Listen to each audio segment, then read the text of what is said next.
মুখ্যমন্ত্রীর ফেসবুক লাইভত এজনে মুখ্যমন্ত্রী হত্যার বাবুকি দিছে 1 কোটি টাকা দিলে হত্যা করা হবে বলে বলছে কি হবে ধরা খাবো আর কোর্ট আছে এবং দলিল আছে আপনারা দেখেছেন যে বিদেশি শক্তির হাত মিলে কেইটামান রাজনৈতিক সংগঠন আছে। পাথারকান্দি বিধানসভা লোয়ারপুর মণ্ডলের ছাগলমুয়া 168 নম্বর বুথের বুথ সভাপতি তথা আরএসএস কর্মী বিকাশ ধর হত্যাকাণ্ডে তীব্র ক্ষোভ প্রকাশ করলেন মন্ত্রী কৃষ্ণেন্দু পাল।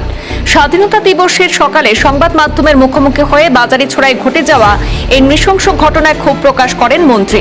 তার অভিযোগ, সরকারি জমি দখলকে কেন্দ্র করেই এক ভালো মানুষকে ডেকে নিয়ে হত্যা করা হয়েছে বলে তিনি অভিযোগ করেছেন। এই ঘটনায় জড়িতদের নাগরিকত্ব নিয়েও সংশয় প্রকাশ করে মন্ত্রী কৃষ্ণেন্দু পাল বলেন, অপরাধীদের কোনোভাবেই রেহাই দেওয়া হবে না। মন্ত্রী আরও হুঁশিয়ারি দিয়ে বলেন, অভিযুক্তদের পক্ষে যারা কথা বলবেন তাদের বিরুদ্ধেও প্রয়োজনীয় ব্যবস্থা নেওয়া হবে। এদিকে মুখ্যমন্ত্রীর ফেসবুক লাইভে করা একটি হুমকি সূচক মন্তব্যের প্রসঙ্গেও ক্ষোভ প্রকাশ করেন কৃষ্ণেন্দু পাল। এই বিষয়ে মন্ত্রীর হাতে মন্তব্যের প্রমাণ রয়েছে বলে জানিয়ে বিষয়টি সরাসরি যাচাই করার কথা জানান মন্ত্রী কৃষ্ণেন্দু পাল। আমাদের হাতে মন্তব্য রয়েছে কৃষ্ণেন্দু পালের, সরাসরি শুনে নেব। ওখানে শান্তি বিচার, প্রগতি, উন্নয়ন, ডেভেলপমেন্ট এগুলো আমরা আলোচনা করে এটি চলে আসে। কিন্তু কিটা আমি দেখিছি যে ইয়ার একটা মাটি দখল করার একটা প্রবণতা, এই যে বহিরাগত এইবিলাক সব বাংলাদেশে আজি নয়, আজিৰ পৰা বহুত দিন আগৰ পৰা মই কৈ আছো ইলেকশ্যন হৈছে আৰু মাননীয় মুখ্যমন্ত্ৰী মহোদয়ৰ লগত যোৱাকালি আলোচনা হৈছে। আমি অলৰেডি কৈছো যে এই বহিৰাগত বাংলাদেশী মানুহ থাকিলে ইয়াত ক্ৰাইম কণ্ট্ৰল কৰা মুস্কিল। চাওক, ইমান এজন ভাল মানুহ ঘৰৰ পৰা ফল কৰি লৈ গৈছে, লৈ মাৰ্ডাৰ কৰি দিলে, এইটো কোনে ভাল চকু দেখিব? আমাৰ বেয়া লাগিছে। গোটেই ৰাইজে সংযম কৰিছে, এইটো আমি ৰাইজক ধন্যবাদ জনাওঁ। ইমান সংযম কৰিছে, পুলিচ প্ৰশাসনে ভূমিকা ভাল লৈছে আৰু মাননীয় মুখ্যমন্ত্ৰী মহোদয় কণ্টিনিউৱাছ মানে খবৰ লৈ আছে যে মানে পৰিস্থিতি কেনেকুৱা আছে, পৰিস্থিতিটো কণ্ট্ৰল কৰিছে। ৰাইজৰ ইমান মানে ভিতৰত মানে তেওঁলোকৰ জুই জ্বলিছে যে একজন ভাল মানুহ ঘৰৰ পৰা লৈ গৈ মাৰ্ডাৰ কৰিছে। আৰু এইবিলাক ক্ৰিমিনেলক যদি কোনোবা মানুহে যদি হেল্প কৰিব বিচাৰে তেওঁলোকে ফেভাৰৰ কথা মানে আমি কি মানে গোটেই ৰাইজে বেয়া।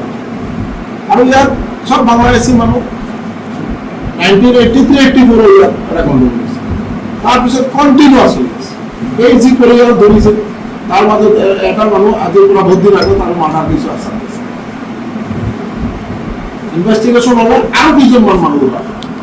ইয়াতে বাজাৰিচৰৰ কেইটামান মানুহ আছে, আপোনালোকে যদি যায় তাতে দেখিব যিমান ফৰেষ্ট লেণ্ড আছে, ফৰেষ্ট লেণ্ড মাটি দখল কৰিছে। এটা প্ৰৱণতা যে ফৰেষ্টৰ মাটি দখল কৰা, চাহ বাগিচাৰ মাটি দখল কৰা, চাহ বাগিচাৰ মাটি দখল কৰি জবৰদখলভাৱে তেওঁলোকে ঘৰ বনাই দিয়ে। আৰু আমাৰ এই যে যিমান মানে পাহাৰৰ পৰা যিটো আমাৰ কেনেল থাকে, কেনেলবোৰ ব্লক কৰি তেওঁলোকে ফিচাৰী বনাই দিয়ে। নেচাৰেল মানে ৱাটাৰ যিটো আমাৰ আহিব মানে পানীৰ ধাৰা যিটো বন্ধ কৰি মানে তাতে অবষ্ট্ৰাকশ্যন ক্ৰিয়েট কৰি নেচাৰৰ বিৰুদ্ধে কাম কৰে, বনাঞ্চল ধ্বংস কৰে।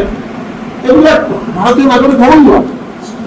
আৰু এইবিলাক আপোনালোকে দেখিব, ইনভেষ্টিগেশ্যন কৰি তেওঁলোকৰ এক জেনেৰেশ্যন আগত গৈ বাংলাদেশৰ পৰা এই হত্যাকাণ্ড আৰক্ষী জমিৰ জবৰদখল আমিতো আগতেই কৈছোঁ যে বনাঞ্চল দখল কৰা, ৰাইজৰ মাটি দখল কৰা, চাহ বাগিচাৰ মাটি দখল কৰা, এইবিলাক প্ৰৱণতা তেওঁলোকৰ। ফৰেষ্টে যাই যদি তেওঁলোক মানে হয় তাতে যদি কৰে মানে ফৰেষ্টৰ বিৰুদ্ধে তেওঁলোকে গাঁৱে মানে খেদি আহে। এইটো ইয়ে আছে, আমাৰ নাগবাবু আছে ডিএফঅ আমাৰ ছ'চিয়েল ফৰেষ্ট, তেখেতক গাঁৱলৈ ওলাই আহিছে। এনেকুৱা বহুত ইনচিডেণ্ট আছে, কাৰণ এইটো এনেকুৱা মানে ইয়ে নচলিব, এইটো আৰু একশ্যন হ'ব। আমি ভাবোঁ যে ইয়াত মানে এটা ডাঙৰ এভিকশ্যন কৰিব পৰা দৰকাৰ। নহ'লে এইবিলাক বাংলাদেশী ধৰি ধৰি যদি মানে ইয়াৰ পৰা খেদা নহয়, তেতিয়াহ'লে আগন্তুক দিনত আৰু ভয়ানক পৰিস্থিতি। পুলিচ প্ৰশাসনে ভাল ভূমিকা লৈছে, ল এণ্ড অৰ্ডাৰ চিটুৱেশ্যন ভাল আছে, তাতে একো নাই। কেইটামান ছ'চিয়েল মিডিয়াত কেইটামান মানুহে কৰিলে আপোনালোকে দেখিছে, অলপ মানে যদি কিবা কাজিয়া হৈছে এইটো পুলিচ প্ৰশাসনে সমাধান কৰিছে। তাতে ইমান ডাঙৰ ৰাইজে যে সংযম ৰাখি তাৰ কাৰণে ৰাইজক আমি ধন্যবাদ জনাইছোঁ। আৰু আমি সকলোকে শান্তি বজাই ৰাখি আমি যাতে প্ৰকৃত ক্ৰিমিনালগুলো দৃষ্টান্তমূলক শাস্তি পায় তাৰ কাৰণে ব্যবস্থা হবে। সামাজিক মাধ্যমত সাম্প্ৰদায়িক বিবাহ বিয়াবলৈ চেষ্টা কৰিছিল এইবিলাকো পুলিচে ধৰিব। আমি দেখিছো আজি আমি 15 আগষ্ট 80তম স্বাধীনতা দিৱস এই পূৰ্ণ মুহূৰ্তত আমি আৰু এইবিলাক ক'ব নাযাওঁ। আমি কালি কৈ আছো সামাজিক মাধ্যমত যদি কোনোবা মানুহে বেলেগ সাম্প্ৰদায়িক দিব বিচাৰে তেওঁলোকৰ ওপৰত একশ্যন হ'ব। ক্রিমিনালের ফেভারে জুড়ে মাতিব তার উপর দেখছেন আর কোনো কথা নাই। এটা হেমন্ত বিশ্ব শর্মা সরকার, হেমন্ত বিশ্ব শর্মা সরকার ক্রিমিনালের ফেভারে জুড়ে মাতিব তার একশন। মুখ্যমন্ত্রীর ফেসবুক লাইভত এজনে মুখ্যমন্ত্রী হত্যার বাবুকি দিছে 1 কোটি টাকা দিলে হত্যা করা হবে বলে কৈছে। কি কবে এটা ক্রিমিনাল ধরা খাব আর বহুত আছে এনে ধরি আছে। আপনারা দেখিছে যে বিদেশি শক্তির লগত হাত মিলাই কেইটামান রাজনৈতিক সংগঠন আছে আর মানুষগুলো আছে কোনে কি করে আছে একটু আমার পুলিশ প্রশাসন বা আমার ইন্টেলিজেন্স ব্রাঞ্চে একটু ফলো করে আছে। সব ধরা হব, একশন হব। আপনাদের চাই থাকক। খালি আমি আপনাদের জড়িয়ে বিচারো যে শান্তি যাতে বজায় রাখে আর ক্রিমিনাল দৃষ্টান্তমূলক শাস্তি পাব। মাননীয় মুখ্যমন্ত্রী মহোদয় অলরেডি নির্দেশ দিছে আর মুখ্যমন্ত্রী মহোদয় আমার এই আমার বিকাশ দলের পরিয়ালক এইগুলি মানে দুঃখর টাইম আমি নিজেও খুব মানে খুব দুঃখ লাগিছে আর আমি আমার একদম সক্রিয় কার্য করি। মুখ্যমন্ত্রী মহোদয় তেওঁলোকৰ পৰিয়ালক আমাৰ পাৰ্টিৰ ফালৰ পৰা মুখ্যমন্ত্ৰী নিজে 10 লক্ষ টাকা তেওঁলোকৰ মানে পাৰ্টি তেওঁলোকৰ পৰিয়ালক মানে এটা সাপোৰ্ট আৰ আমি আমাৰ ফালৰ পৰা আমি 5 লাখ টাকা আমি অলৰেডি ঘোষণা কৰেছি। তেওঁলোকে যাতে এই যে টাইমটি যাতে ভগবানেৰ তেওঁলোকৰ শক্তি দিয়ে মানে ভাৰতে জীবনটা নিৰ্বাচন ভগবান চৰণে প্ৰাৰ্থনা কৰে আসুন।